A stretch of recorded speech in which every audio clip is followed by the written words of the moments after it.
Nicolas, je l'ai vu, Rama aussi, Wellan, Sofiane, Emma. Voilà.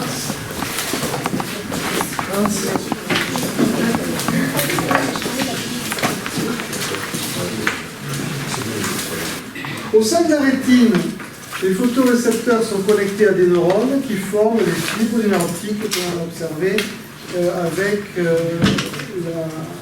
microscope.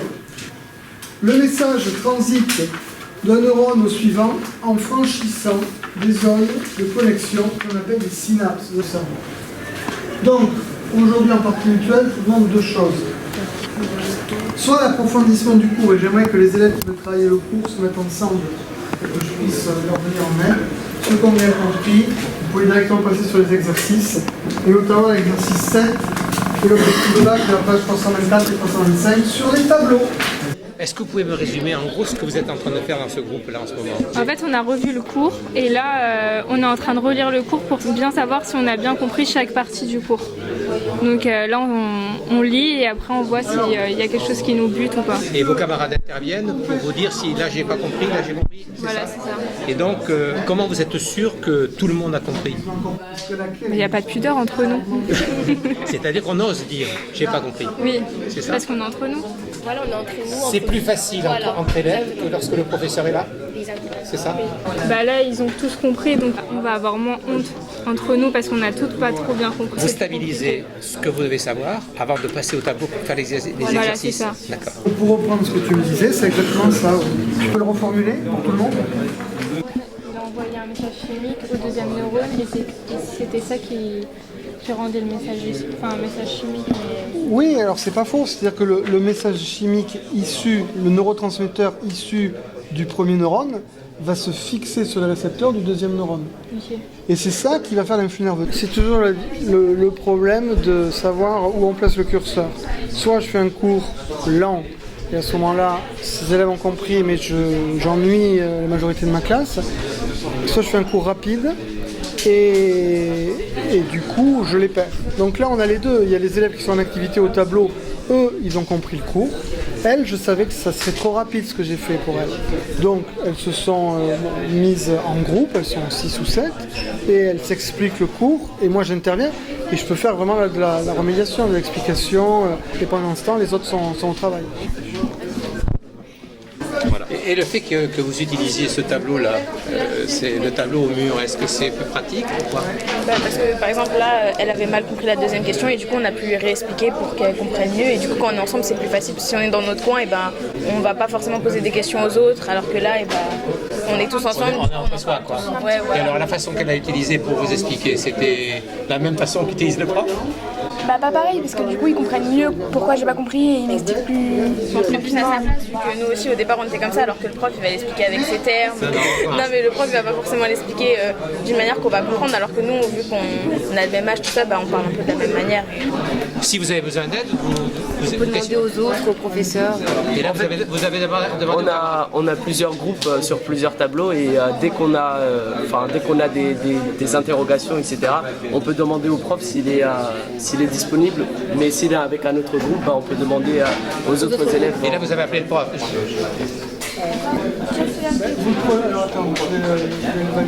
Vous êtes venu dans notre groupe et vous êtes venu voir ce que faisait ce groupe. C'est-à-dire que j'étais en train de faire l'approfondissement du cours, donc totalement autre chose, et je suis venu voir ce qu'ils avaient fait sur l'exercice. Et alors? Elle est utilisée chez les patients non-voyants pour retenir des mots, en gros. Au lieu de l'utiliser pour la vision parce qu'ils n'en ont pas besoin, ils utilisent cette zone-là pour retenir des mots, donc c'est pour ça qu'elle est stimulée alors que normalement elle ne devrait pas.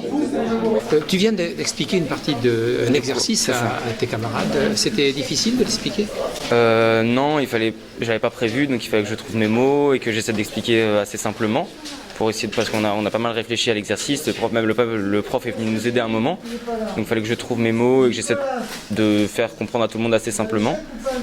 Pareil, il y avait plusieurs documents, donc il fallait essayer de passer d'un document à l'autre. Bien comprendre un savoir, cela passe dans l'explicitation de ce savoir? Moi je trouve, en plus je suis dyslexique et par exemple j'aime pas du tout écrire.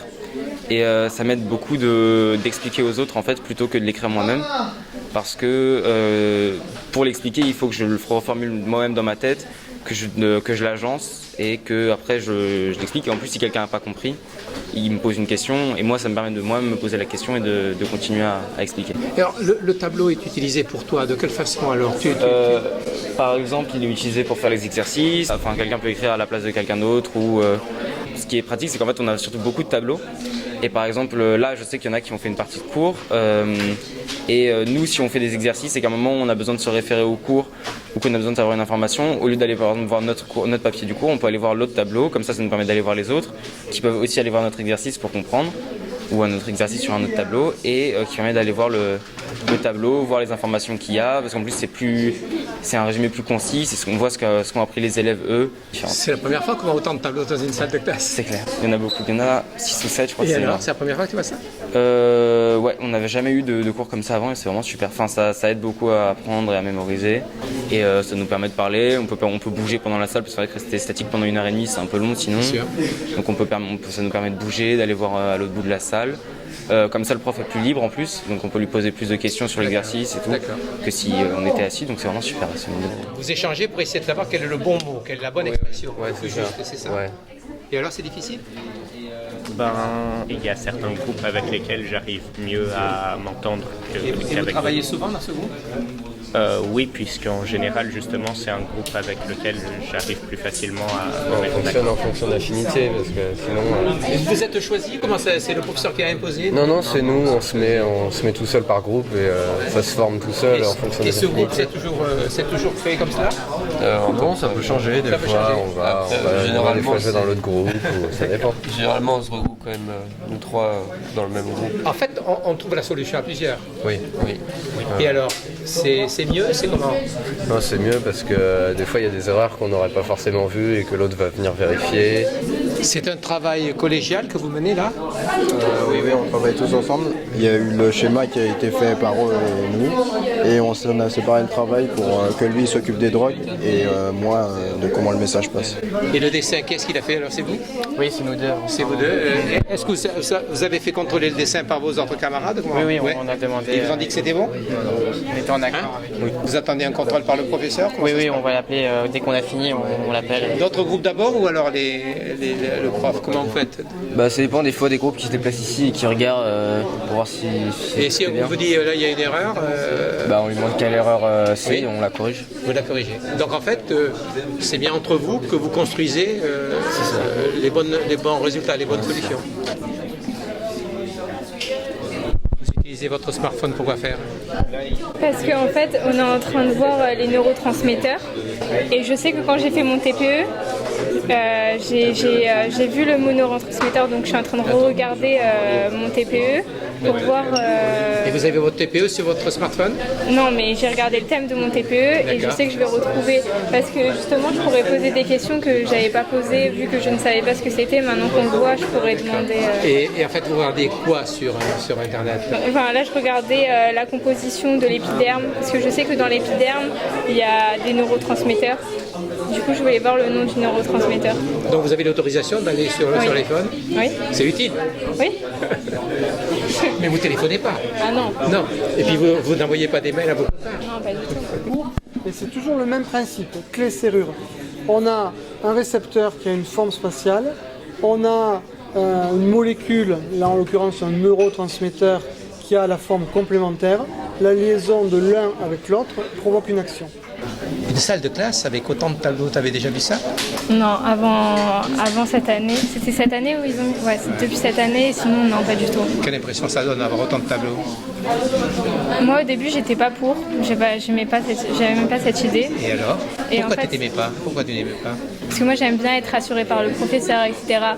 Et que là c'était avec mes camarades et voilà. Au fur et à mesure de l'année, j'ai aimé l'idée en fait. J'ai appris à aimer le concept en fait. Qu'est-ce que tu as appris à aimer dans ce concept? La solidarité. Entre camarades? Entre les camarades. Tu disais tout à l'heure, on n'a pas honte, on peut se parler. Oui. On utilise les mots d'élèves en fait. Ouais, voilà, c'est ça. Il n'y a pas de gêne, on est entre nous quoi. Mais le prof est pas loin quand même. Oui, bien sûr. Parce que j'ai vu, tu as vite couru vers le professeur quand tu as trouvé ton mot sur Wikipédia. Oui, parce que on sait qu'il est là et que on n'a pas forcément les réponses entre nous. Du coup, il y a le professeur à côté, où il y a notre smartphone si on est... Donc professeur au smartphone, même niveau? Presque. Non, parce que le smartphone, faut lire, faut essayer de comprendre, alors que le professeur directement il nous explique et c'est plus simple. C'est quand même utile un prof. Ouais. C'est vrai? Ça va mieux là? Les non-voyants vont pouvoir acquérir une capacité de mémorisation de mots plus importante parce qu'ils vont utiliser l'air visuel pour la mémorisation des mots. S'ils recouvrent la vue, d'après vous, finalement le prof est à sa place, enfin en tout cas à mon idée, c'est-à-dire au centre avec les élèves. Oui. Et donc c'est sûr que cette paillasse aujourd'hui elle nous gêne et on n'a qu'une envie, c'est de la casser pour que, voilà, la salle, si on la regarde cette salle, il y a encore ce tableau vert et la paillasse, vestige des temps passés, mais quelque part ce que l'on cherche c'est à dépolariser la salle de classe. Il n'y a plus, le regard des élèves n'est plus tourné vers le professeur, vers le tableau, mais plutôt est tourné vers leurs camarades ou vers les tableaux des autres élèves qui sont en train de travailler. Et on casse la position du professeur. Moi souvent, je me disais, quand j'ai débuté ma carrière, j'étais acteur, puis metteur en scène également. Et aujourd'hui, je ne suis plus acteur, je ne suis plus metteur en scène, je suis quelque part régisseur en fait. Régisseur de classe, c'est-à-dire que je mets les élèves dans les bonnes dispositions pour qu'ils travaillent. Voilà. Je leur fournis ce dont ils ont besoin. Oui, moi je vous disais tout à l'heure ce que j'avais fait ce matin avec mes élèves, il n'y a aucune trace sur ce tableau-là, ce qui prouve bien que pendant 2 heures on a travaillé ailleurs que là. Donc eux ils ont travaillé sur les tableaux et quand moi j'ai fait le bilan avec eux qu'on a regardé, on était autour de ces tableaux-là. À aucun moment on est revenu là. Mais quand vous dites à aucun moment de ce cours, est-ce qu'il vous arrive parfois pendant des cours de l'utiliser? Ah oui. Oui. Oui, donc certains moments où je pourrais très bien utiliser cela. C'est-à-dire que écrire là ou écrire là, moi ça ne me dérange pas. À la limite, c'est parce qu'il est vert qu'il est original, quoi. Oui, c'est ça, ou parce qu'il peut se monter, je dirais peut-être. Ah oui, d'accord. Donc à la limite, on l'enlève et on met un ensemble de tableaux blancs. On a tout un ensemble de tableaux blancs. Voilà. Et les élèves? Les élèves, moi je les trouve, là par rapport à ce qu'on a fait tout à l'heure, et puis bon, moi il y avait les miens, mais il y avait ceux de Florence qui ont moins l'habitude de travailler comme ça, et ils étaient à l'écoute, ils ont adoré, hein. Moi ils m'ont dit en sortant, c'était bien, on a bien compris ce qu'il fallait faire, etc. Alors moins les miens peut-être parce que finalement ils ont plus cette habitude-là, mais les autres, ils ont vraiment bien accroché. Donc des élèves acteurs. Est-ce qu'on peut dire des élèves enseignants? Absolument, des élèves acteurs, metteurs en scène, enseignants bien évidemment. Finalement, c'est quand on enseigne qu'on sait ce que l'on sait. Lorsque M. Failly est venu voir la direction de l'établissement, le proviseur, l'équipe de direction, il leur a dit voilà, j'envisage de mettre en place une pédagogie particulière qui nécessite que l'on mette sur tous les murs de la salle de classe des tableaux blancs. Il y en a 6 ou 7, je crois. C'est exact. Comment a réagi cette direction? Avec enthousiasme. Le professeur est maître dans sa classe. Et nous, direction d'établissement, nous avons vocation à accompagner les professeurs dans les démarches qui sont les leurs, pourvu qu'elles visent effectivement à ce que les gamins réussissent, c'est-à-dire soient en activité sur le temps scolaire et prennent plaisir à rejoindre la salle de classe. Si multiplier le nombre de tableaux dans une salle de classe peut servir à cela, œuvrons alors en ce sens.